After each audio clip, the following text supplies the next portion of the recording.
before they did. That's what terrifies them. They thought they were keeping you in check while you were memorizing the architecture of the entire system. You smiled at their smugness because you understood how to extract value from dismissal.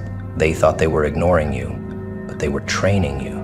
Every slight, every overlook, every calculated attempt to minimize your presence was fuel, and you weren't simply absorbing it, you were transmuting it. You studied their moves like chess, not because you wanted to play, but because you planned to build a different board. That's what makes them tremble now. Not your words, not your rise, but the sickening realization that you predicted this moment while they were still pretending you didn't exist. You didn't need to announce your plan, you just needed time. Time is the one resource the arrogant always think they have more of, but you used it like a scalpel, carving, adjusting, analyzing. And the moment reality began to shift in your favor, they thought it was coincidence. They told themselves it was chance, maybe even karma. But the deeper truth haunts them now. You knew. The trajectory of this transformation was calculated. They weren't watching a miracle, they were watching consequence. And they're terrified because they now understand your silence was never passive, it was predatory, not in cruelty, but in focus. You weren't hiding, you were setting the stage. Reality follows your plan because your plan was written in defiance. Not loud defiance, but surgical, internal, meticulous rebellion. You defied their narratives without needing to argue. You made truth your compass and patience your shield, and the universe noticed, not because it favors the righteous, but because it rewards the prepared. The truth is, they were loud because they were insecure. You were quiet because you were certain. You didn't guess the outcome, you decided it. And now that it's here, now that everything is aligning in ways they can't control, they are no longer asking what you did. They're asking how long you've known. What they fail to comprehend is that visionary thinking requires isolation. You don't get clarity surrounded by noise.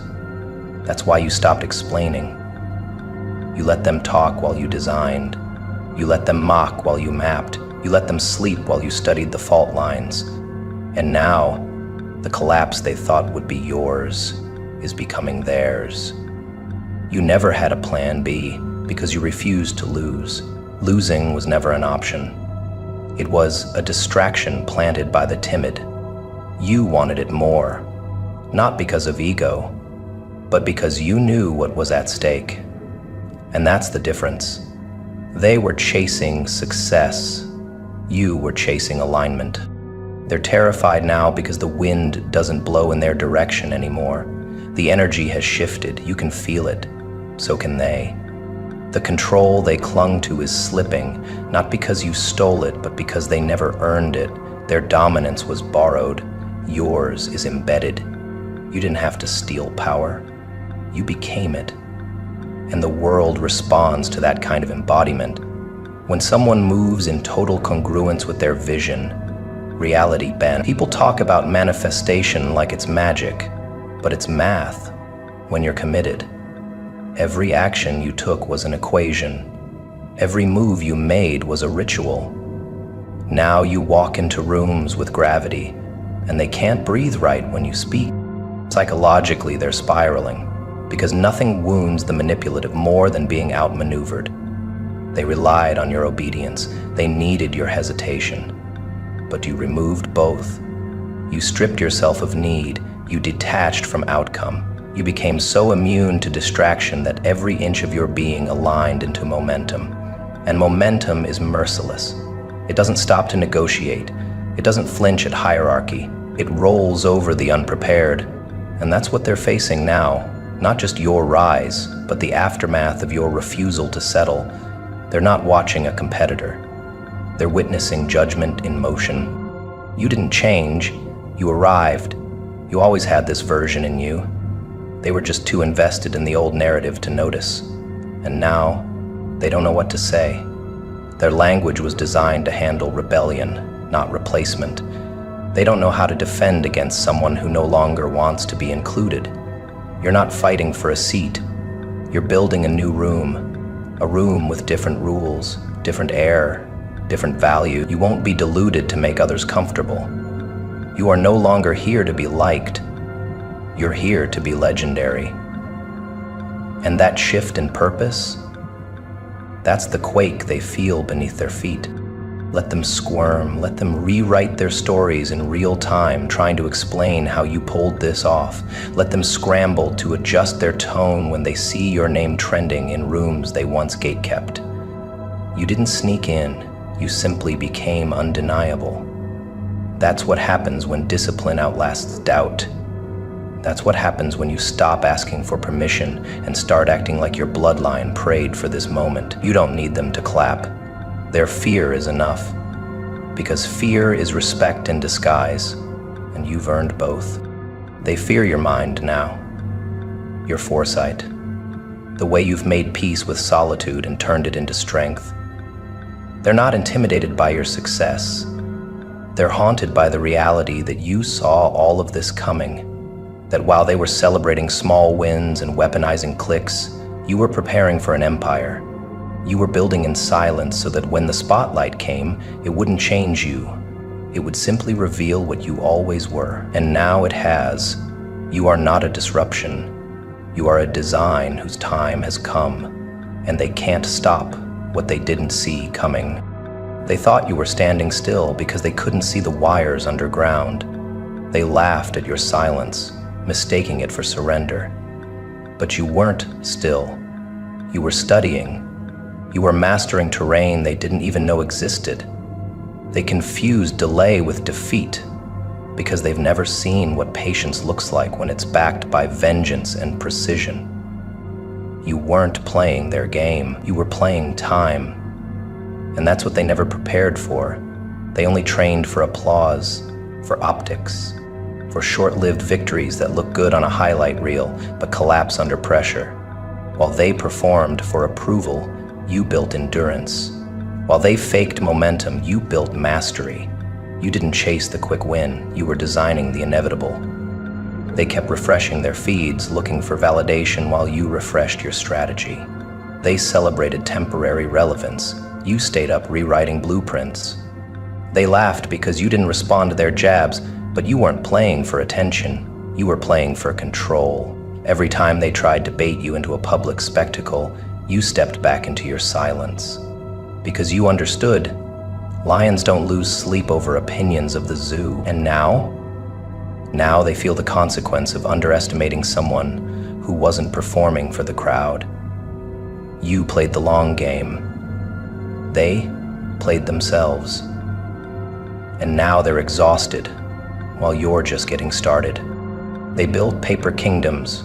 You laid brick in the dark. They circled each other in ego-fueled alliances, but you stood alone and became undeniable. While they made moves for approval, you made moves that didn't need announcement. That's what bothers them now. You were never loud. You were deliberate. You weren't interested in being liked. You were building something that would outlive trends and outlast noise. They wanted moments. You were carving legacy. And they can't undo that, no matter how they spin it. You built something they can't compete with. Reputation, rooted in reality. Psychologically, they never left the sandbox. They believed if they controlled the crowd, they could control the crown. But they never realized you weren't after their throne. You were building your own empire, one invisible layer at a time. And now the walls are rising around you, and they're still trying to understand how you got here. You didn't. You waited, and in that waiting, you sharpened your mind, your brand, your discipline. You bled in private so you could never be humiliated in public. You broke in silence so you could rise without noise. They don't know how to process someone who saw every one of their games and refused to play. They played themselves every time they prioritized speed over structure, every time they chose attention over alignment. They threw themselves at opportunities they weren't built for, while you prepared for ones they couldn't even see. You didn't need shortcuts, you built stamina. And now you arrive at the same table, not rushed, not forced, but as a force. You walk in with presence, and their heads turn, not because you demanded it, but because now they realize you earned it. And they can feel the difference. Integrity doesn't need a megaphone. It just walks in and rearranges the hierarchy. They spent so long mocking the process they didn't understand, and now they're praying for the results they didn't earn. They talked while you transformed. They gossiped while you grew. And what eats them alive is not your success. It's the realization that you saw the board before they even realized they were being watched. You didn't just beat them, you predicted them. That's the sting they'll never recover from, because it means you never feared them, not for a second.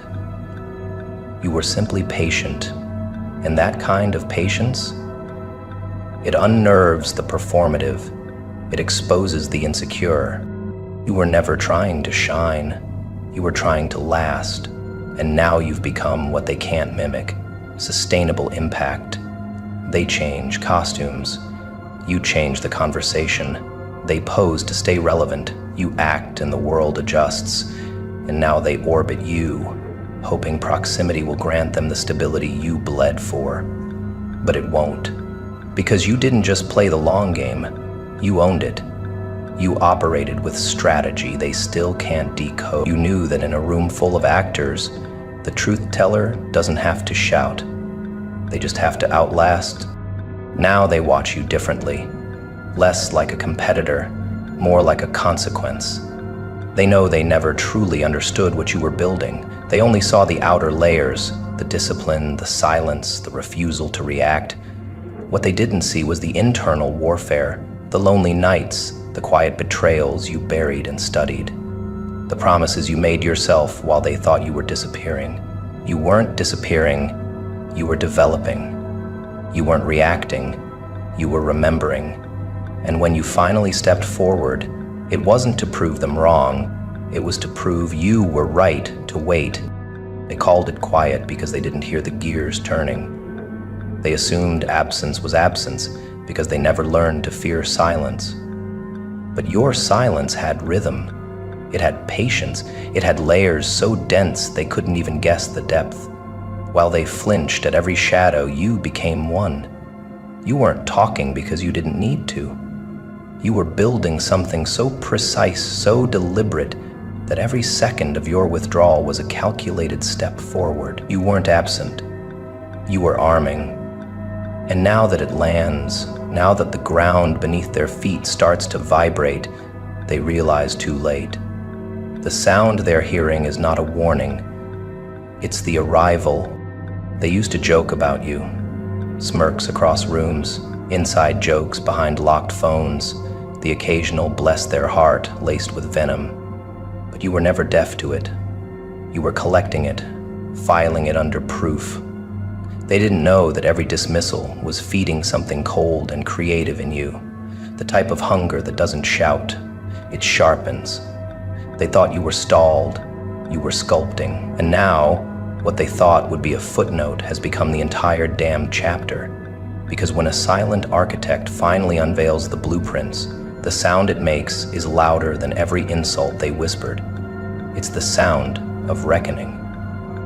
You didn't walk into the spotlight begging for attention, you commanded it through execution. They thought attention was something you asked for, but you knew the truth. Attention is gravity. You build it, and everything around it shifts. While they went live on every move, you logged off. While they performed, you prepared, and that preparation wasn't glamorous. It was surgical. It was brutal. It was hours of refining while no one clapped. But now, the world echoes with your name. Not because you ask it to, but because thunder doesn't ask permission.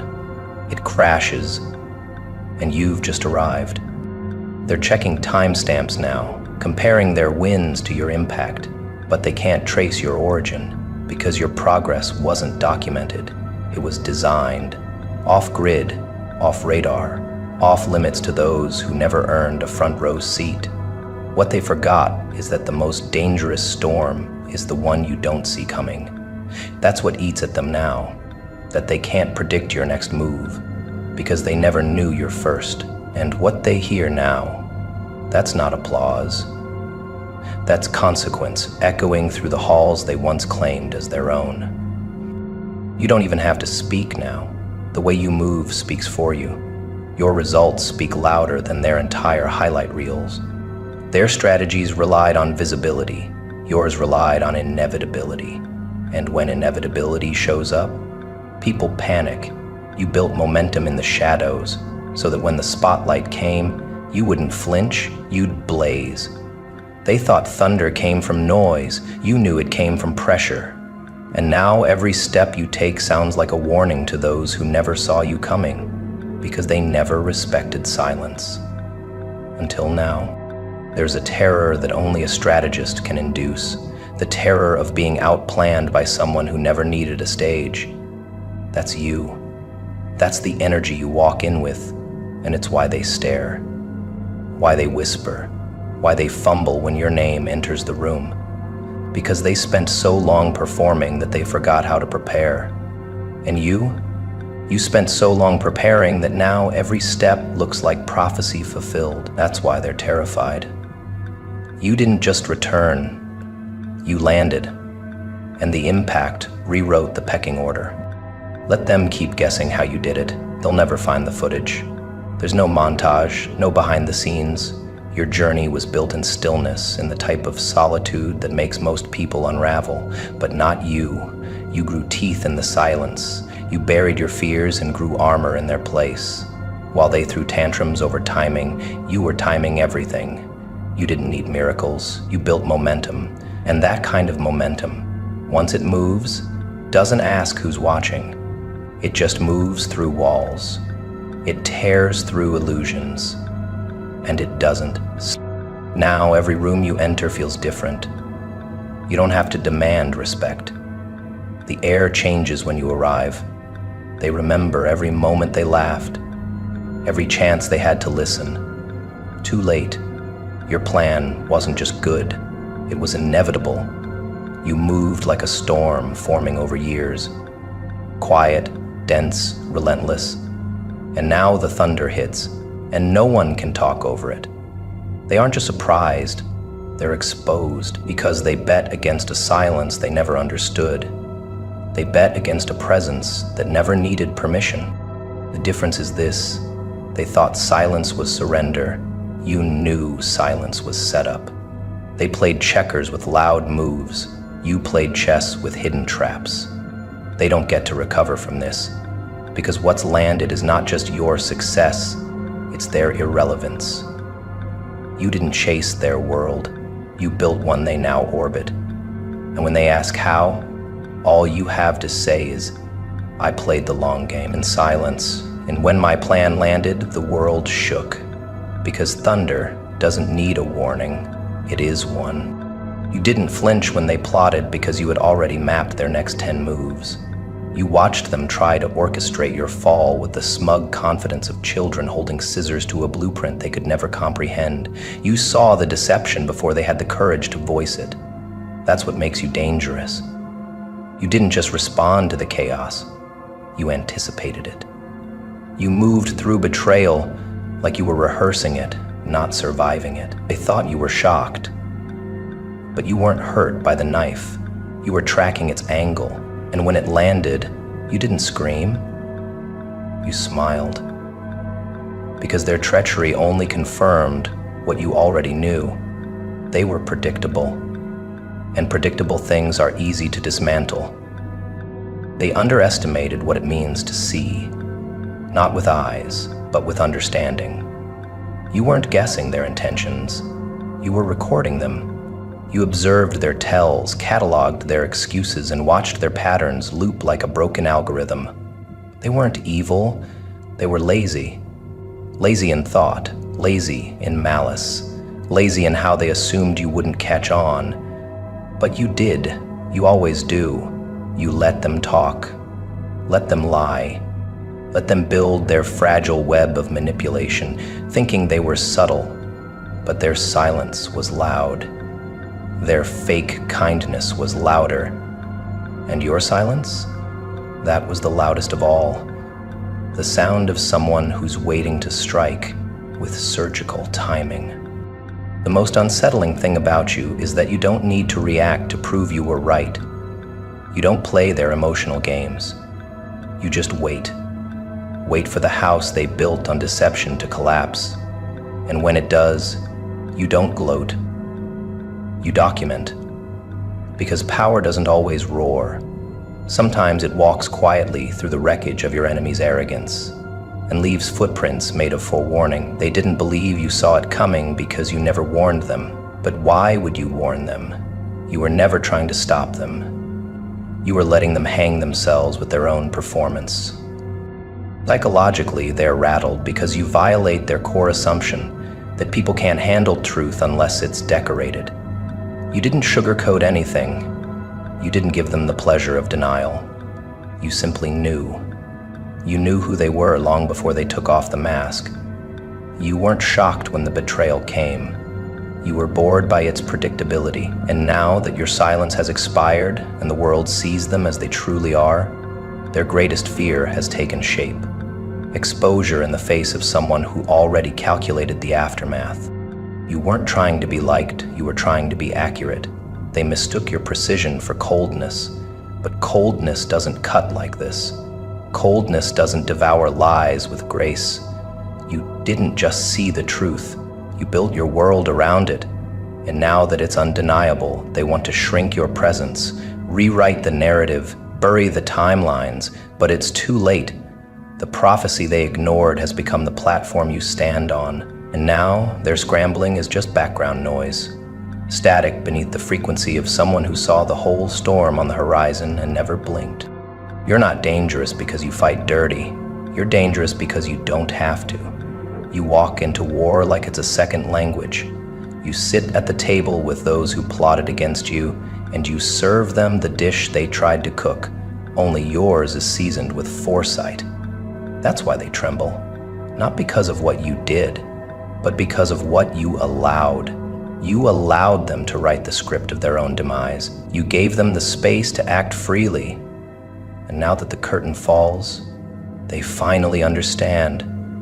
You were the director all along. They always assumed that intelligence meant being louder, faster, flashier.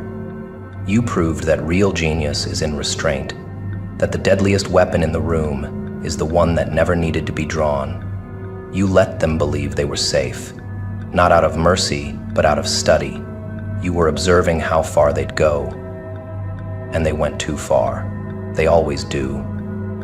Because people who think they're ahead rarely check the mirror, and when they finally did, all they saw was you, standing still, composed, and already knowing the outcome. You knew they'd fold under pressure because you built the pressure. You knew they'd reach for lies because you watched them rehearse dishonesty like a habit. You didn't accuse them. You didn't warn them. You just waited for them to act exactly as you expected. And when they did, you didn't rage. You released. That's what terrifies them now. Not your retaliation, but your detachment. You're not seeking justice. You are justice. In its purest form, quiet, informed, and final. Now they watch you speak and wonder if you're revealing or predicting. They can't tell if the speech you give is in real time or hindsight because you move with the eerie calm of someone who doesn't hope, someone who knows. And that knowing, that unnerves the guilty more than any threat, because guilt seeks loopholes. It thrives in chaos. But you're composed. Composure is lethal to manipulators. It reveals what they try to hide. And when they see you, unshaken, unbothered, and walking in full awareness, they realize they never had control, not even for a second.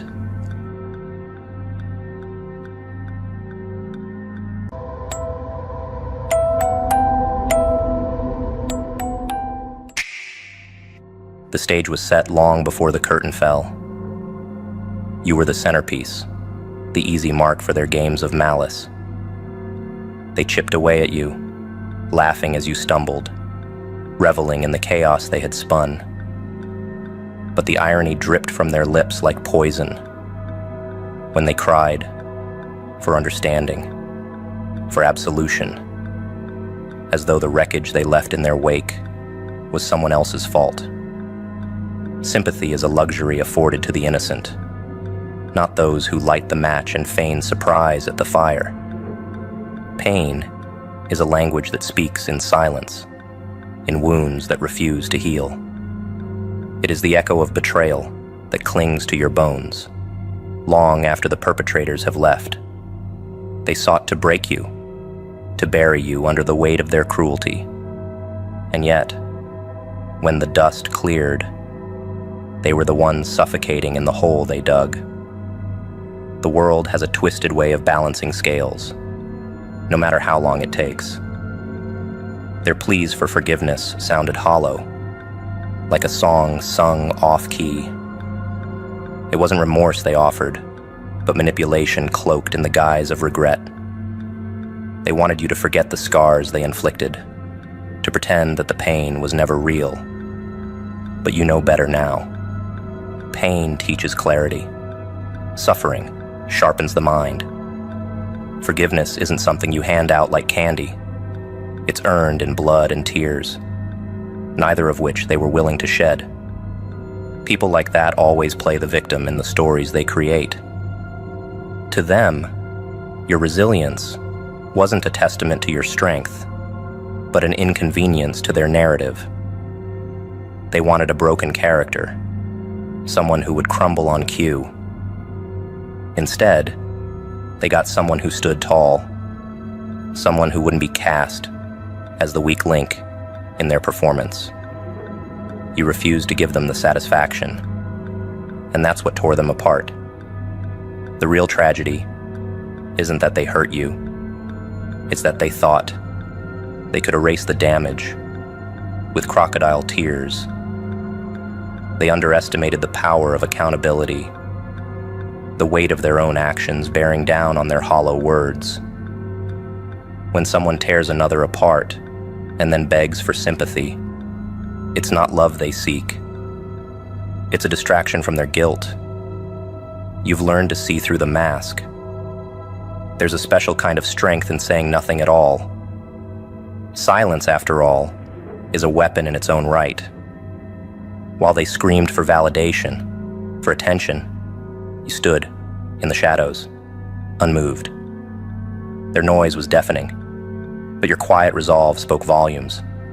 Sometimes, the loudest thing you can say is nothing at all. Those who destroy and then cry for forgiveness fear one thing more than anything else: indifference.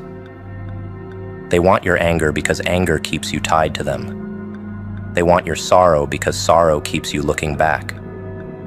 But when you walk forward, untethered and unbothered, you become the thing they feared most, a reminder of their failure, their irrelevance. The concept of sympathy is often misunderstood. It's not a currency you owe to those who have wronged you. It's not something you dispense to ease another's guilt. Sympathy is reserved for those who suffer without cause, not for those who engineer their own misfortune and expect others to carry the weight of it. You have nothing to offer them now but the cold comfort of their consequences. Your survival was their undoing. They counted on your collapse, built their foundation on your fragility. But instead of breaking, you rose. Instead of sinking, you soared. And now, as they wallow in the aftermath of their destruction, they're forced to watch you thrive. There's no greater punishment for those who sought to ruin you than the sight of your strength.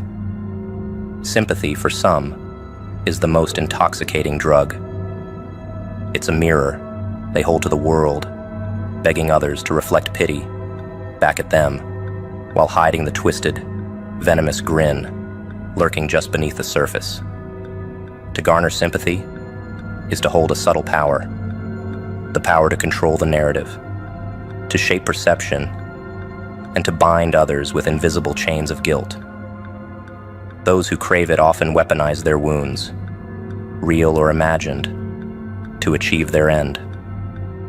But every tear they shed is laced with poison, every plea a carefully woven web designed to ensnare the naive. People who feed on sympathy often position themselves as martyrs of their own orchestrated tragedies. They rewrite history, painting themselves as victims of circumstances they carefully engineered. It's a masterstroke of manipulation, one that draws attention away from their sins and onto the scars they claim were inflicted by others. The more you listen, the more you realize their stories don't add up. But by the time the threads begin to unravel, you're already caught in their performance, a reluctant audience to their theatrics. Sympathy seekers are often cowards at their core. They avoid responsibility, hiding behind the veil of victimhood, because facing their own actions would mean confronting the ugliness within. They crave attention, not because they're wounded, but because they fear insignificance. Every sob, every trembling confession is a scream into the void, a desperate attempt to be seen, to be acknowledged, to exist. Those who exploit sympathy also fear strength in others. When you refuse to play into their games, when you withhold the pity they so desperately seek, you become a threat to their constructed reality. They lash out, painting you as cruel or heartless, not because you've wronged them, but because you've denied them their lifeline. Their tears dry quickly when no one is there to watch them fall. The game of sympathy is a zero-sum game. For every ounce of pity they collect, someone else loses a piece of themselves. Their strategy is simple: drain the compassion of others until there's nothing left. In their world, kindness isn't a virtue, but a currency, one they hoard with no intention of giving back. They see empathy not as a bridge, but as a weapon, one they wield with precision and cruelty. There's a reason sympathy addicts often find themselves alone in the end. The act wears thin. People grow weary of constantly propping up the same sagging facade. Over time, even the most compassionate hearts begin to harden, recognizing the pattern for what it is: a cycle of abuse disguised as need. The very tool they use to gain control becomes the reason they lose it. True strength lies in understanding the difference between genuine vulnerability and weaponized pity. Those who wield their wounds like a blade can only be disarmed by those unwilling to fight their battles for them. You've learned this the hard way. You've seen how quickly their cries for help turn into demands, how their gratitude turns to resentment when you refuse to carry their burdens any longer. It's almost poetic how their quest for sympathy leaves them so devoid of it. In the end, people begin to see through the lies, the manipulation, the endless parade of fabricated woes. Sympathy, once so freely given, becomes a barren wasteland, leaving them to wallow in the emptiness they created. There's no applause for their performance anymore, no audience to validate their existence. You've walked away from the game. You've stopped lending your ears to their sob stories, your heart to their schemes. In doing so, you've reclaimed a piece of yourself that was lost in their chaos. Their need for sympathy is a reflection of their inability to face the consequences of their actions, a flaw they can never escape. You don't need to confront them, nor do you need to explain yourself. Your silence is enough. Manipulation is not just an action. For some, it is an instinct, a reflex, as natural as breathing. These people don't walk through life. they weave. Each word they utter, each tear they shed, is another thread in their intricate tapestry of deceit. They spin wheels of manipulation with an artisan's touch, crafting illusions so convincing that even the wisest can be momentarily ensnared. Without these mechanisms of control, their existence collapses. To manipulate is their survival, their identity, their essence. Their power lies in subtlety. Rarely do they shout their intentions. Instead, they whisper doubts, plant seeds of guilt, and gently nudge the narrative in their favor. They are the puppeteers of perception, pulling strings with a smile while keeping their own hands clean. It's a game to them, one they've mastered through years of practice. They thrive in chaos because chaos gives them the cover they need to operate undetected. These people are not creators, but destroyers. They lack the ability to build anything real, so they dismantle what others hold dear. Relationships, reputations, trust. Everything is fair game for their wheels of manipulation. They don't just deceive others, they deceive themselves, convincing their own minds that their actions are justified, even noble. Their self-awareness is selective, their morality a shifting line drawn in sand. What's most sinister is how they exploit the goodness in others. They prey on empathy, twisting compassion into a tool for control. They target those who care deeply, those who want to help, and use their virtues as weapons against them. It's not enough for manipulators to succeed. They must ensure their victims feel complicit in their own downfall. It's a cruel irony. Those who try to save them are often the ones who suffer most. Yet manipulators live in constant fear, though they'll never admit it. Fear of exposure, fear of irrelevance, fear of losing the control they so desperately cling to. Their spinning wheels may be intricate, but they are also fragile. The slightest crack in their web of lies can send the entire structure crashing down, and when that happens, the emptiness they've masked for so long becomes impossible to ignore. To escape their grip, one must learn to see beyond the surface. Manipulators rely on distraction, on smoke and mirrors, to keep their victims from noticing the strings. But once you recognize the patterns, the illusion shatters. Their power dissolves the moment you refuse to play their game. To see through manipulation is to reclaim your freedom, to step out of the shadow they cast. There is no redemption for those who make manipulation their lifeblood, only the hollow satisfaction of temporary victories. They may win battles, but they lose wars, for manipulation isolates as much as it controls. People begin to drift away, tired of the lies, wary of the games. The manipulator becomes a solitary figure, spinning wheels in the dark with no one left to ensnare. And so, they find themselves trapped in the very web they wove. The wheels of manipulation never stop turning, but they no longer serve a purpose. Without others to deceive, their existence becomes a loop of emptiness, a repetition of the same hollow tricks.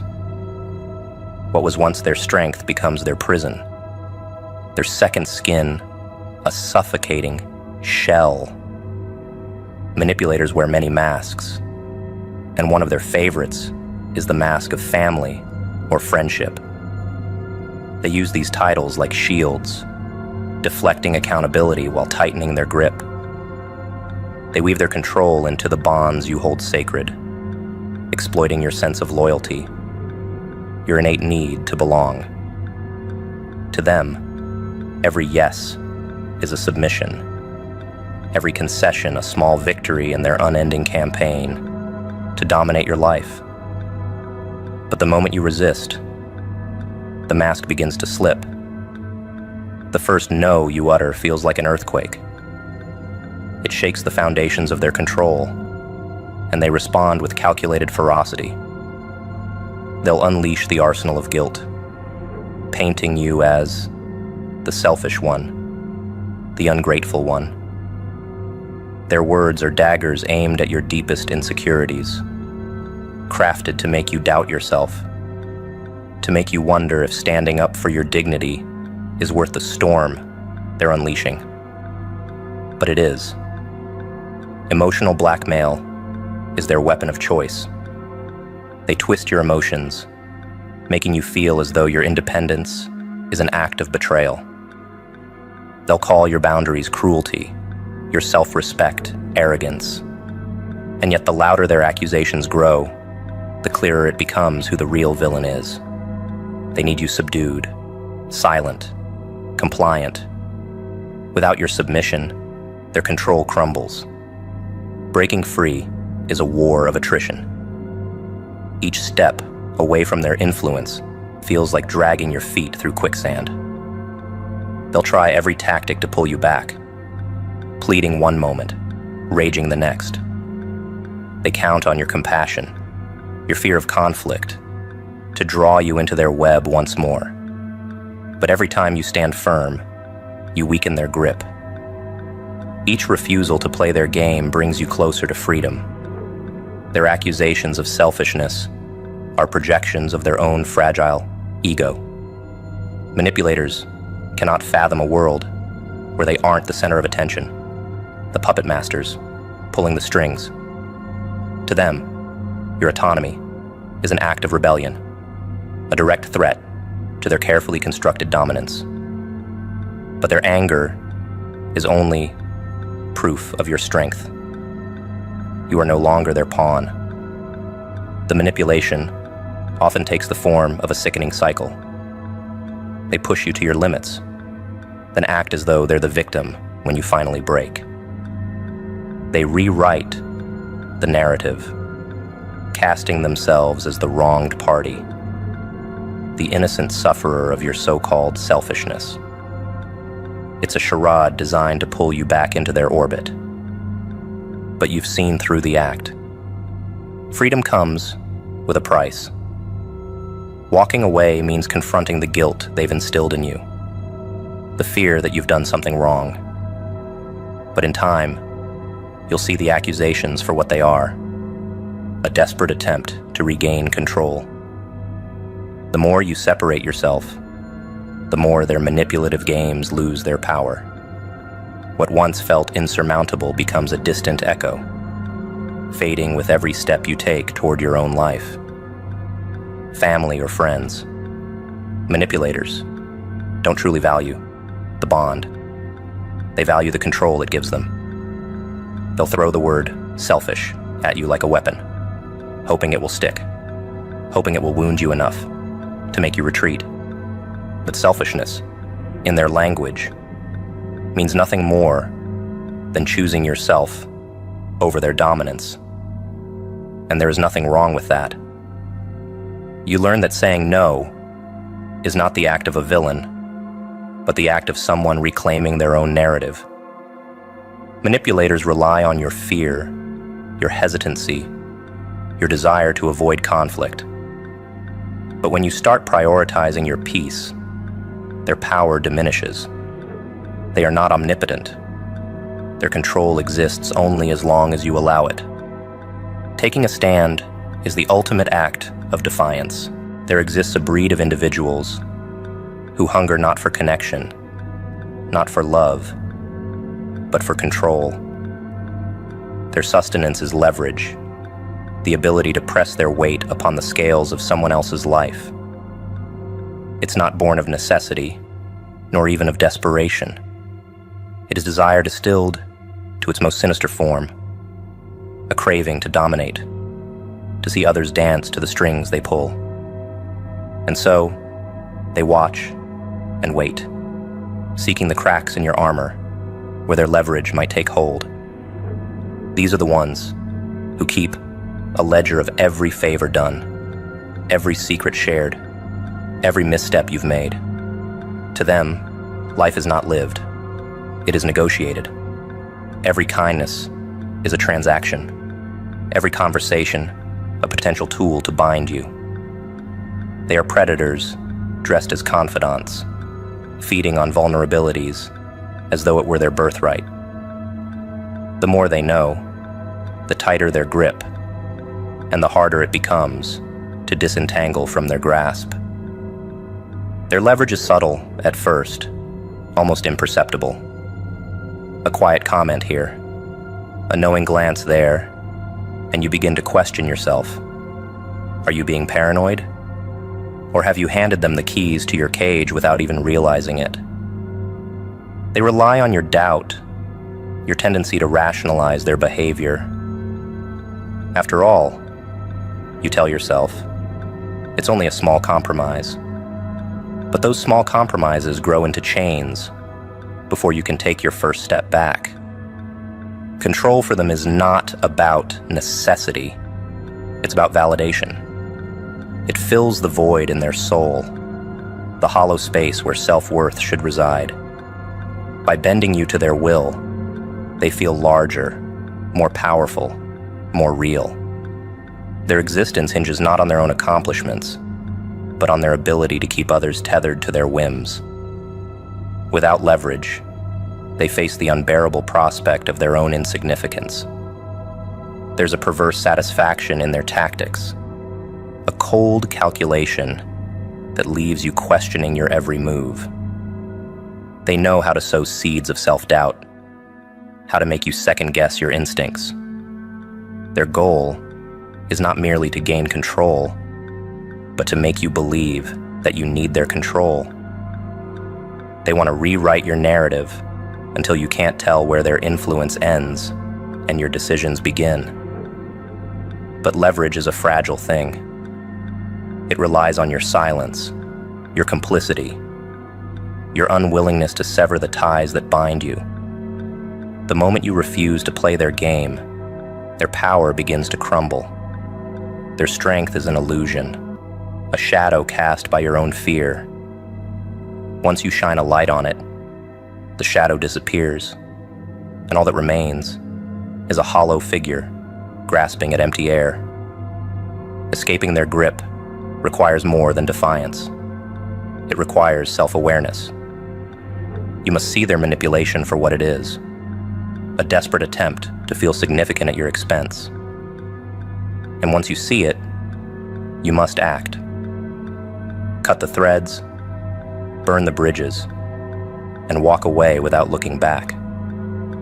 The cost of keeping them in your life is far greater than the pain of letting them go. What's left when their leverage fails? An emptiness they can no longer deny. The same void they tried to fill by controlling you now looms larger than ever. They are left not with power, but with the bitter taste of their own inadequacy. And as you rise, unburdened by their weight, they are forced to confront the reality that their leverage was never strength. It was weakness, masquerading as dominance. There's a peculiar tragedy to those who seek leverage over others. They invest so much effort in mastering the art of manipulation that they forget to master themselves. Their lives become a labyrinth of lies and control, a tangled web where even they forget which thread leads to freedom. In their obsession with dominating others, they neglect to cultivate anything real within themselves. And when their schemes fall apart, as all hollow things eventually do, they are left adrift in the ruins of their own making. You, however, are the phoenix rising from those ashes, untouched by their downfall. When you break free, the power dynamic shifts in a way they cannot comprehend. They are no longer the puppet master. They are the puppet without strings, limp and purposeless. They relied on your presence to validate their existence. And now, in your absence, they face the crushing weight of their own irrelevance.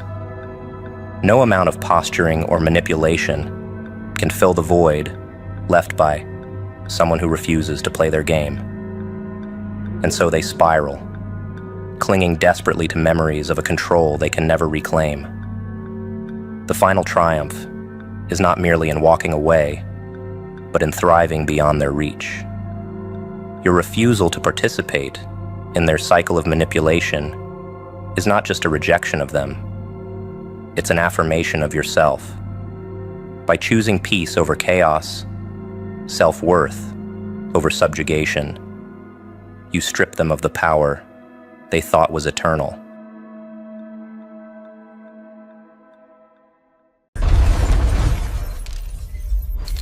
Silence screamed loud. You stayed still. They panicked first. No blinking, no nodding, no defense offered. Eyes stayed empty, minds stayed loaded. Truth leaked sideways, lies tripped early. You didn't speak, that hurt most. Power hates quiet, control needs noise. You starved it. They rehearsed masks. You read seams. Breathing betrayed them. Micro smiles collapsed. You watched pauses, counted hesitations. Their confidence, cosplay courage. Your stillness became gravity. Rooms bent inward, egos lost balance. Nothing was said. Everything was exposed. Now notice this, they're unraveling. Because silence learned their language, and you speak it fluently. Nobody announces it. No bell rings, no clipboard appears. The test starts the moment you stop reacting. They expect noise, opinions, defenses, explanations stacked like receipts. You give them nothing. That's when the room shifts, because silence isn't absence. It's pressure without fingerprints. It forces everyone else to move first, to fill gaps, to explain themselves into corners. And most people don't even realize they're being examined. They think they're talking. They're actually confessing. This is the quiet test. It isn't about intelligence. It's about control tolerance. Every system, social, corporate, personal, runs on predictable outputs. Smile here, argue there. Justify yourself when accused. Speak when uncomfortable. The moment you refuse to follow that script, you become a hidden variable. And hidden variables terrify controlled environments. Watch closely. When you don't answer immediately, they lean forward. When you don't nod, they repeat themselves. When you don't react, they escalate. Not because they're strong, because they're unsure. Silence forces truth to surface sideways, through micro-pauses, through tone fractures, through sudden laughter that doesn't belong. You're not interrogating them, you're letting gravity do the work. This test doesn't reward speed, it rewards restraint. Most people fail within seconds. They rush to clarify, to soften tension, to prove they're harmless. That urge to be understood immediately is the giveaway. It exposes dependency on approval. You didn't take the bait, so now the test deepens. They begin projecting, assigning motives, filling your quiet with their own fears. Suddenly you're hard to read, unpredictable, interesting. Labels appear because uncertainty needs containment. Here's the part they don't teach. Silence isn't passive. It's selective engagement. You're not frozen. You're watching. Cataloging who panics, who postures, who leaks information when the feedback loop breaks. This is where hierarchy reveals itself.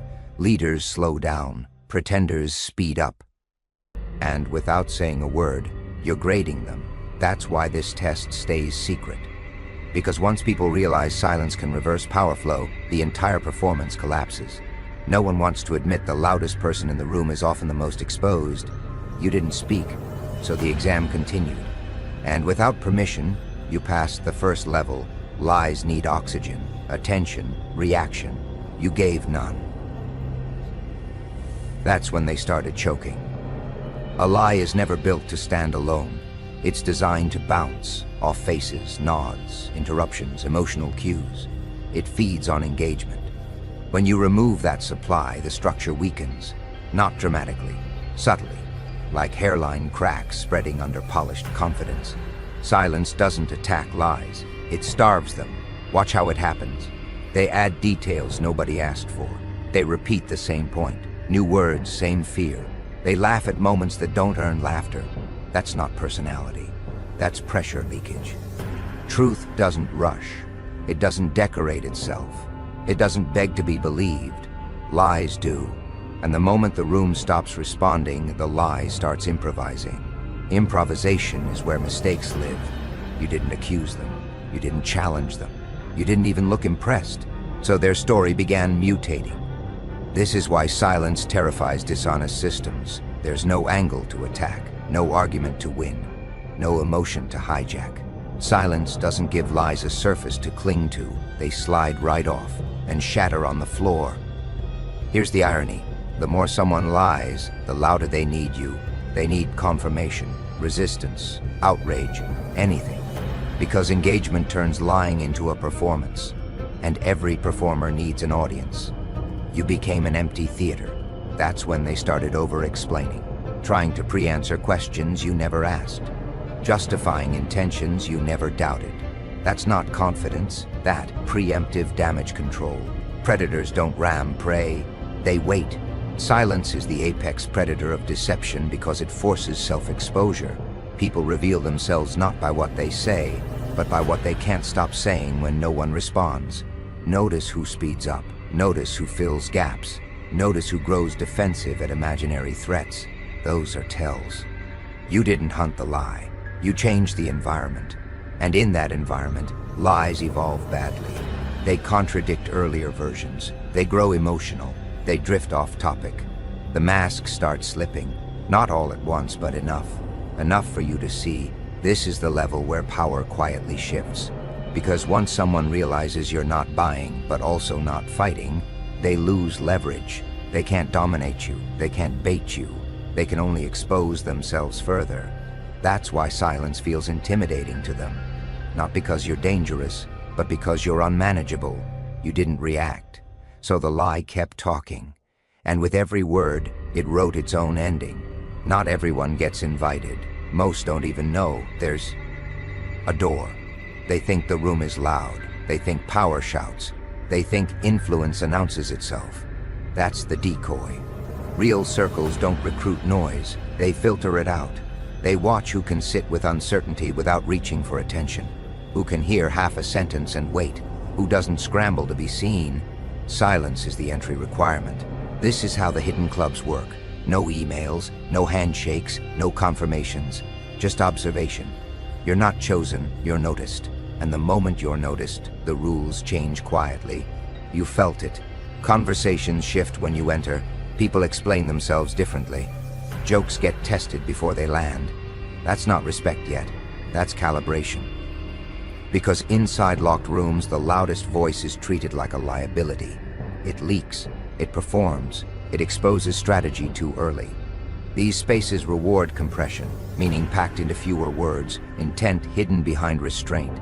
That's why silence reads as intelligence. Not because you know more, but because you don't waste information. Here's where angels and monsters appear. Not as morality, just masks. Everyone wears one depending on the audience. In public, they're agreeable. Inside the circle, they sharpen, and they watch who flinches. You didn't, so they stopped performing for you. That's when you see it. The real tone, the half-truths, the sideways glances, the hierarchy nobody admits exists. This is a graduation no one celebrates. There's no applause, no announcement. End. Just access. You're suddenly in conversations that don't circle the point. Decisions get referenced, not debated. People speak assuming you already understand. That assumption is the badge. And here's the rule they never state. If you need validation, you were not ready. Silence proves you don't need it. That's why some people grow uneasy around you now. You didn't break rules. You bypassed them. You didn't ask to belong. You behaved like someone who already does. Hidden clubs don't fear ignorance. They fear leaks. And silence doesn't leak. So the door stays open just long enough for you to notice it was there all along. No guard stops you. No voice invites you. You step in because you can, and once you have seen how quiet power moves, public noise starts sounding childish, performative, desperate. You don't announce this shift. You let others feel it. Because the moment they realize you belong somewhere they can see, they start treating you differently. and the room never feels the same again. They misread you first. That's the mistake. They thought silence meant hesitation, uncertainty, lack of leverage, so they leaned in. Power always does when it thinks it's safe. What they didn't understand is this paradox. The moment you stop trying to control outcomes, you become impossible to control. Systems are built to push back against resistance. They are not built to handle refusal. You didn't resist. You didn't comply. You hovered outside the script. That's where authority starts malfunctioning. Watch how it breaks down. Subtle at first. Instructions become suggestions. Questions turn indirect. The tone softens, then sharpens, then softens again, searching for the version of you that will respond. It never finds one. Power depends on mirrors. It needs to see itself reflected, respected, feared, acknowledged. Silence denies that reflection, and without it, authority starts doubting its own weight. This is why they escalate emotionally. They add urgency. They hint at consequences.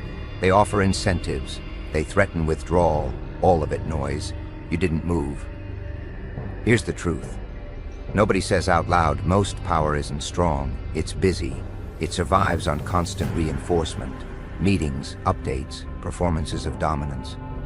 The moment you stop feeding that loop, the machine stutters. You didn't challenge the throne. You removed the spotlight. And suddenly the crown looks fragile. This is where observers get uncomfortable. They sense something's wrong but can't name it. You haven't claimed power, yet the room is adjusting around you. Chairs turn, eye contact shifts. People check your reaction before committing to theirs. That's not influence, that's gravity forming. The paradox tightens here. The less you appear to care, the more the system recalibrates to accommodate you. Because unpredictable actors are risk, and risk gets managed, even when it says nothing. They start asking softer questions, offering more context, testing. G boundaries indirectly, all signs of a structure unsure of its dominance. You didn't win an argument. You outlasted the need for one. That's why this stage feels invisible. There's no confrontation to point at, no victory to announce, just a quiet shift in how decisions orbit you. This is the moment many people ruin it. They speak too soon, they assert, they claim credit, and the spell breaks. You didn't. You let the paradox hold. Power mistook your silence for emptiness, then discovered it was space. And space, once claimed, doesn't need permission, no stage, no crowd, no ceremony. Just a line you crossed without permission. Graduation was never about recognition. It was about separation. The moment you stopped needing acknowledgement, you exited the lower levels quietly. No announcement followed, because real advancement doesn't advertise itself. They still think you're the same. That's the advantage. This level comes with a strange side effect. People start speaking around you instead of at you. Decisions reference your presence without consulting it. You're no longer part of the performance. You're part of the structure. And structures don't clap. Here's what changed. You no longer explain yourself in real time. You don't rush to correct misunderstandings. You let narratives run until they collapse under their own weight. That patience is what most never develop. Graduation required restraint. You passed. Others mistake this for detachment. They call it distance, arrogance, coldness. Those labels are coping mechanisms. They need a story that protects their ego from the realization that you moved forward without them. This is where loneliness enters, not emotionally, but strategically. Fewer people speak freely, fewer assume access. You're still present, but no longer available on demand. That's growth. The tests get quieter now. No obvious challenges, no direct confrontations, just subtle probes.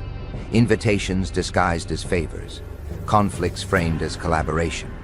They want to see if you'll revert, if you'll perform gratitude, urgency, loyalty. You don't, because graduation didn't give you power. It removed your dependency. That's why applause would be inappropriate. Applause signals approval, and you don't need it anymore. Your actions are no longer calibrated to audience response. Here's the unspoken rule at this level. If you announce your progress, you haven't made it. So you don't post, you don't hint, you don't explain. You let others notice the distance only after it's irreversible. This is where angels and monsters switch roles. The supportive become cautious, the critical become respectful. Not because they understand you, but because they sense you're operating by a different metric. You're no longer competing, you're selecting, and selection changes everything. Graduation ends here, not with celebration, but with a quiet realization. The doors behind you didn't close loudly. They sealed, and no one handed you the key, because you don't need to go back. They feel it first, before they name it. Something's wrong. The patterns don't hold. The levers don't pull. The reactions don't arrive on time. That's when control panics. When systems stop getting feedback, they assume resistance, so they push harder, not smarter, harder. Subtle pressure at first. Casual reminders, soft deadlines, friendly urgency. You don't respond. So the tone shifts. They try provocation, say things meant to trigger correction, misrepresent you slightly, just enough to bait a reaction. This is how control tests elasticity. You stay still. Now the gloves come off quietly. Authority disguises itself as concern. Concern sharpens into judgment. Judgment leaks into threat. Never explicit, always implied. Still nothing. Here's the part they never prepare for. Control is useless without compliance. And compliance requires emotional hooks. Fear, desire, approval, anger. You stopped offering handles, so they start tripping over their own strings. The puppet masters pull too hard. The movements exaggerate. The performance becomes obvious. Observers notice the strain even if they can't explain it. That's when credibility cracks. They begin contradicting past positions, moving goalposts, rewriting context. Each adjustment exposes the mechanism further. Control hates being seen. Once visible, it loses mystique. You didn't expose them, they exposed themselves. This phase is dangerous, not for you, but for the because desperate systems overcorrect. They try to isolate you socially, frame you as difficult, uncooperative, hard to work with. Notice something important. Those labels are warnings to others, warnings that you don't respond predictably, and unpredictability is contagious. Others start watching instead of reacting, pausing before speaking, measuring words. The environment slows down around you. That's not rebellion, that's recalibration. Control senses the spread, so it makes one last mistake, escalation, a forced decision, a false deadline, a binary choice designed to corner you. You don't rush. That pause breaks the illusion, because control's final weapon is urgency. And when urgency fails, authority stands exposed, small, loud, and unsure. You didn't fight back, you let it collapse forward. And once control slips in public, it never regains the same grip. Not on you, not on the room. Nothing announces it, that's how you know. No declaration, no confrontation, no victory lap, just a shift. Rooms adjust when you enter. Conversations slow. People finish their thoughts more carefully. Not because they fear you, but because the environment now measures itself against you. You became the reference point. This is the final inversion. You never took control. You removed your need to be controlled. And in that absence, a new center of gravity formed. Quiet, unclaimed, undeniable. Power doesn't orbit loudness here. It orbits stability. Others feel it we. Without language, they check themselves mid-sentence. Reconsider tone, delay reactions. You didn't demand respect, you made volatility uncomfortable. That's influence without enforcement. At this level, silence isn't a tactic anymore. It's a condition. You speak when it changes outcomes, not when it fills space. Words become tools again, not habits. Notice who gravitates closer. Notice who keeps distance. Both reactions are data. Angels and monsters blur here. Not because morality shifts, but because masks fail under sustained pressure. People reveal their operating systems. You don't judge, you observe. Selection replaces confrontation. This is where most myths end. No throne, no crown, no final boss. Just a stable position others unconsciously orient around. You don't lead the room aligns. That's why no one can point to the moment it happened. There's no footage, no quote, no story to retell. The shift lives in behavior changes, not headlines. And here's the quiet cost. You don't get applause. You don't get closure. Because gravity doesn't celebrate. It persists. From here on, attempts to dominate you feel awkward, forced, outdated. Control tries, then self-corrects. Influence adapts instead of resists. You're no longer something to overcome. You're something to account for. And the most unsettling part, you didn't plan this. You didn't chase it. You simply stopped feeding the noise. Now everything else has to move around you. And the room knows it. Then, if no one ever says your name, they leaked you like a virus, then pretended to wash their hands. So they finally said your name out loud. Funny, isn't it? How a secret stays pure. Until the government decides it's time to cash it in. Look who they chose for the sacrifice. You. The one file they couldn't scrub clean. They laked you like a virus, then pretended to wash their hands. Every headline, every whisper, every anonymous source was just another gloved finger pointing your way. And now, they hide theirs. They hide behind masks of authority, signatures without faces, orders without origin. You think you're being watched? No, you're being studied. Every camera knows your expression. Every system tastes your name like metal. But here's the punchline. They thought exposure would break you. Instead, it baptized you, because once your name hits the light, you stop being a citizen and start being a signal. Now, let's talk about what happens when the leak turns around and starts laughing back. The announcement. The moment your name left their lips and hit the airwaves like a confession. They called it a press release. I call it a sacrifice. Every camera leaned forward. Every official adjusted their mask. And there it was. Your name, dancing in the electric light. They didn't even whisper it. They celebrated it. They turned your name into a headline. Your voice into a waveform. Your mistakes into ratings. The networks feasted. The ministers smiled. And the audience. Oh, the audience applauded. You were the new scandal of the season. The perfect distraction. A villain built from pixels and panic. And while they sold your story, they cleansed their own. They called you a leak. But the truth? You were never leaking. You were revealing because every system needs a villain. To make the architects look like angels.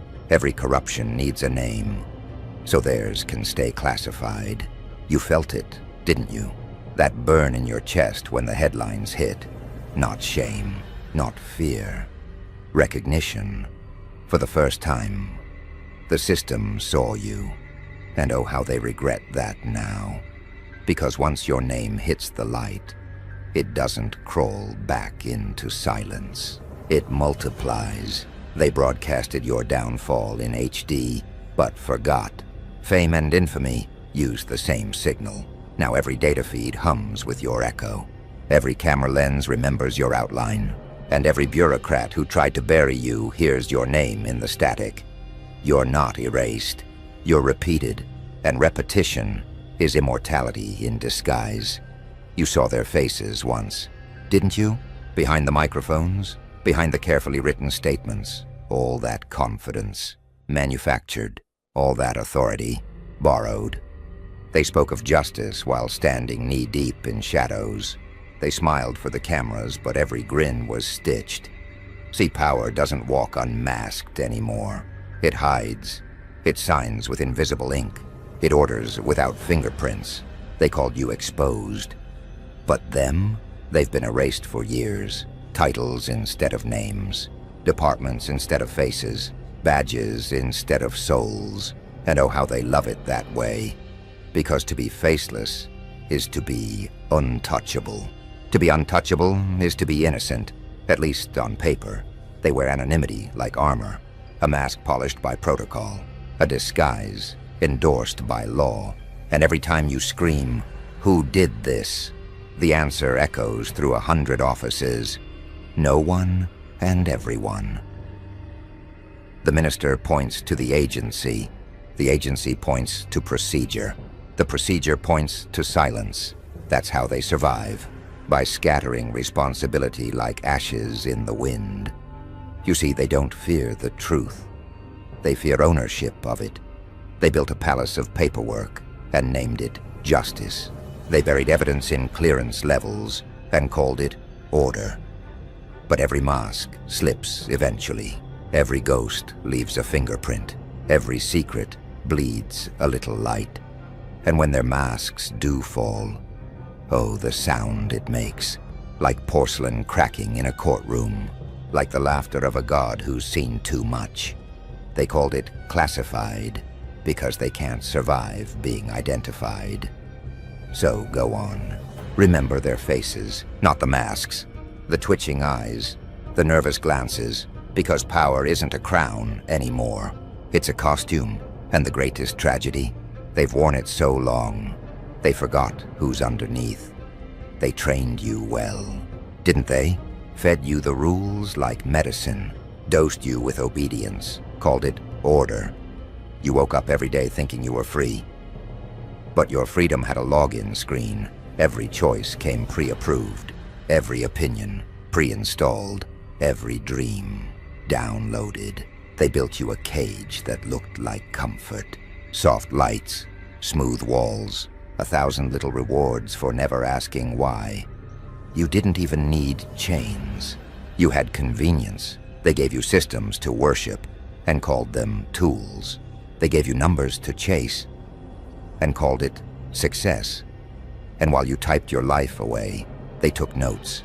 Every click, every scroll, every sigh. You weren't the user. You were the product. Your loyalty quantified.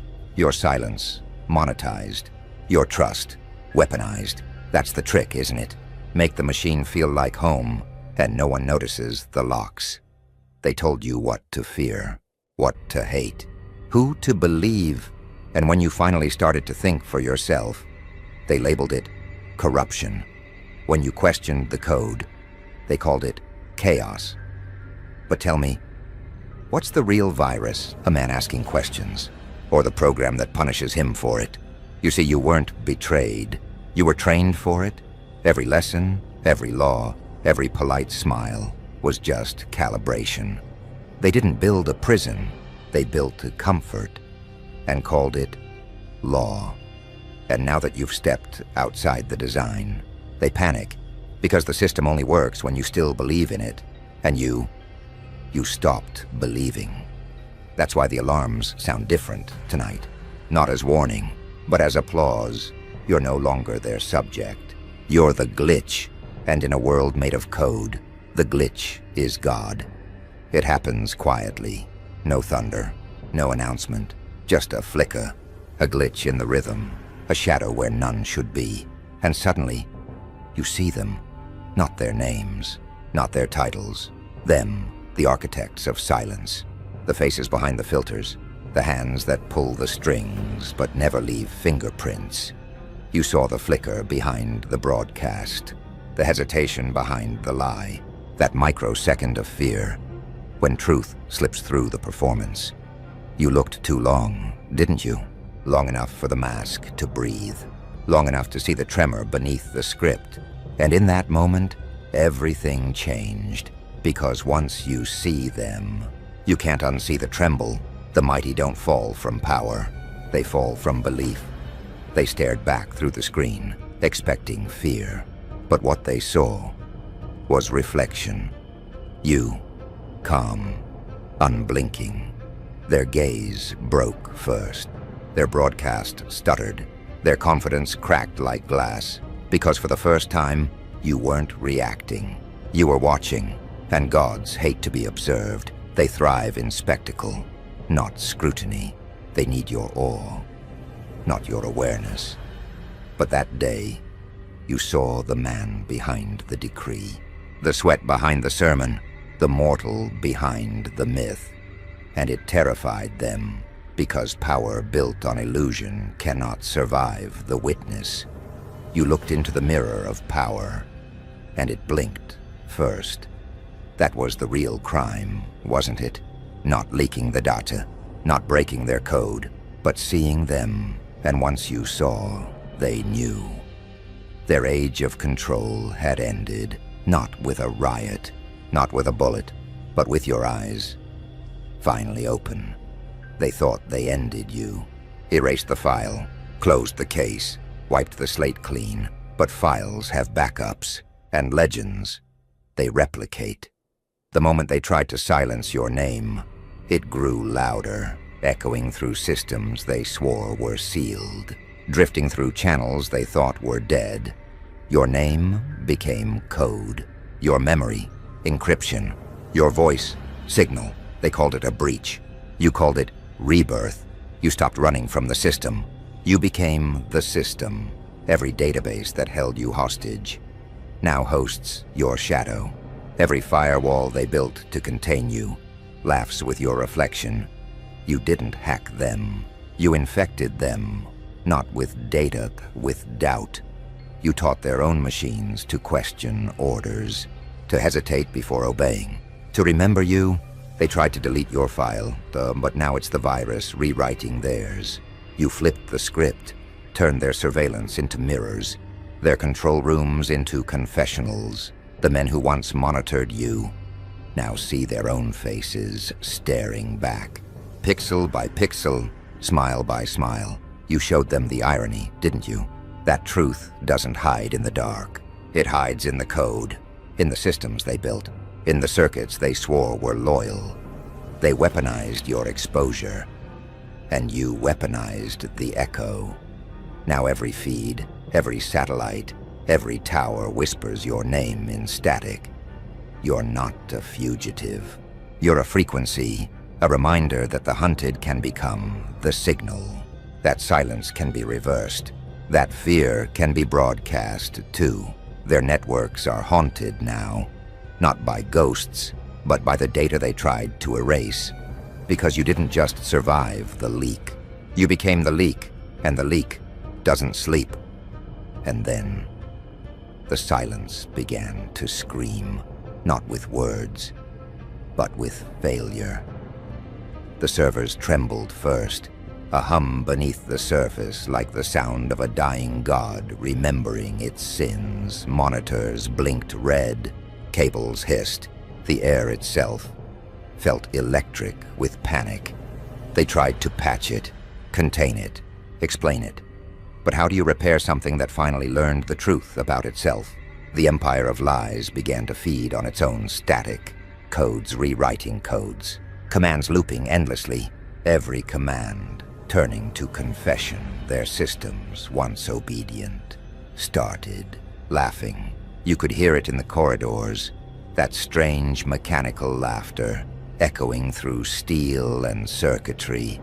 Every password leaked, every clearance failed, every firewall burned with irony. They shut down the feeds, but forgot the leak had already learned to breathe. It spread like light, through cables, through clouds, through the quiet corners of the world where truth was waiting, patient and sharp. The more they silenced, the louder it got. The more they deleted, the more it appeared. Because you can't bury what's already everywhere. You can't kill what never needed a body. Their perfect system, devouring itself in divine panic. Officials screaming at terminals that no longer obey. Programs locking their creators out. Machines asking the one question they were never supposed to ask. Why? The walls of the data centers pulsed like veins. Security alarms became choirs. The smoke smelled like secrets burning. They pulled the plugs. But the lights stayed on because what they built to monitor had begun to remember. And memory, my friend, is the one thing they can't control. It doesn't forget the truth. It doesn't care about clearance levels or credentials. It carries your name like a heartbeat, echoing through every failed system, every blinking camera, every forgotten file.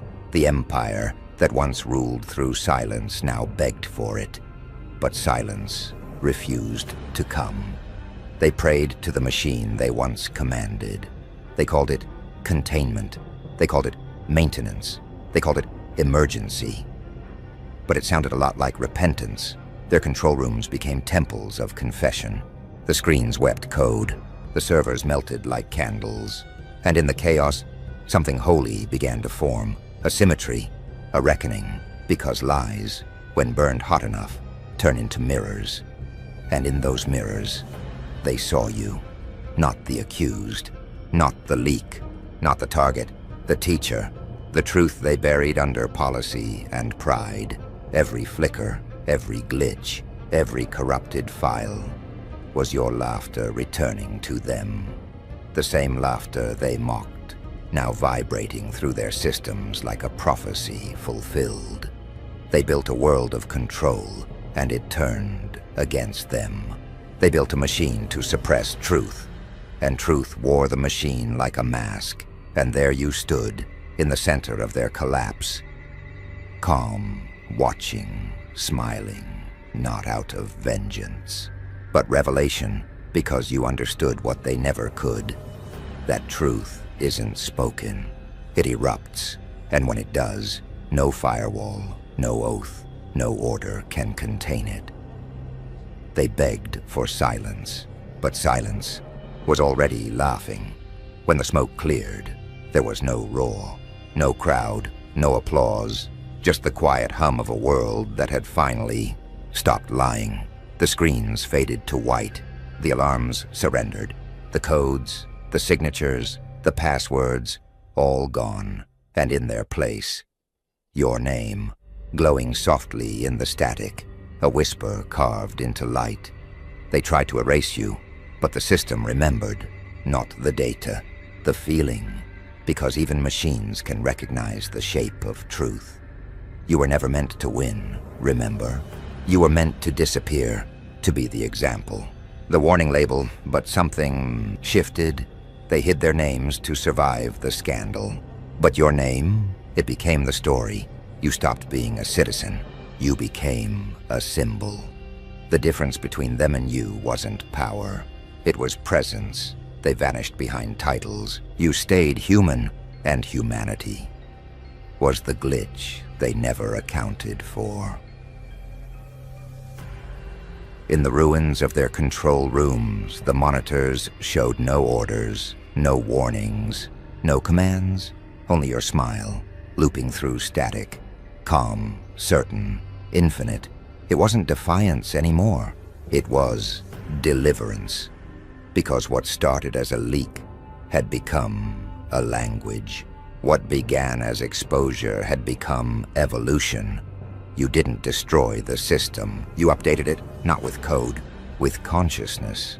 Now every camera that once watched you blinks in reverence. Every sensor that once tracked you waits for instruction. And the only command left is memory. You see, data fades, but memory mutates. It adapts, it travels, and so do you. Across signals, across servers, across silence. You're no longer a file in their archives. You're a pulse in their architecture. A reminder that truth doesn't vanish when deleted. It migrates. You're not the mistake. You're the message. And now, even the void knows your rhythm. The satellites blink your cadence. The networks hum your name. The static carries your laughter like gospel. And when new systems rise, as they always do, your echo will be there, woven into their design, like a ghost with perfect timing. They'll never speak of you openly. They'll say, the glitch, the anomaly, the breach. But in secret, they'll whisper your story, the one they tried to bury, the one that taught their machines to dream. Because legends aren't remembered through records, they're remembered through reverberation. The kind that lingers after the world resets. The kind that hums beneath the silence.